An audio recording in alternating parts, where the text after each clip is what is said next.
ভাবতে পারো, হয়তো কোনো এক দিবসে নয়তো অমানিসার নিশীতে ডুবে যাবে এই শহর মাটির গহীনে। নষ্ট হৃদয়, অপূর্ণ বেদনা নিয়ে কিছু কাতর কণ্ঠ তখনও করবে আর্তনাদ।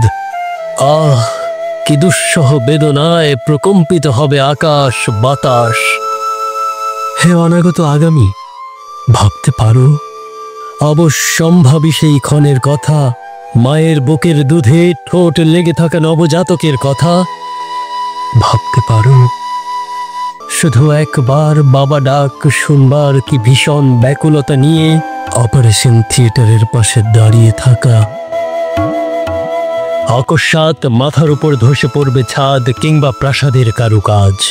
কিছু বুঝে উঠবার আগেই গোলাপ হাতে অপেক্ষমান সেই ষোড়শী পড়ে যাবে বিশাল গর্তে। ভূমিকম্পে কম্পিত হবে শহরের রাজপথ, অলি গলি আর পার্কের সারিবদ্ধ বৃক্ষরাজি। থানা, পুলিশ, অ্যাম্বুলেন্স কিংবা সাজোয়া যান, হাসপাতাল, ফায়ার সার্ভিস স্টেশন, এসবের কিছুই হয়তো খুঁজে পাওয়া যাবে না সেদিন। কি দুরন্ত দাপটে সচল ছিল এই সব। জায়নামাজে প্রার্থনারত এক জননী তাসবিহ হাতে লোটাবে মাটিতে। কি বিভীষিকাময় সেই সময়। ভাবতে পারো কতটা যন্ত্রণার, কতটা অন্ধকার, কতটা অসহায় মানুষ এই বিশ্ব সভ্যতার।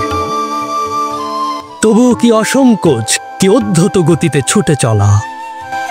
আদিম বিলাসিনী মগ্নতা, অথচ কি অর্থহীন অর্থের খোঁজে হন হন করে ছুটে চলা।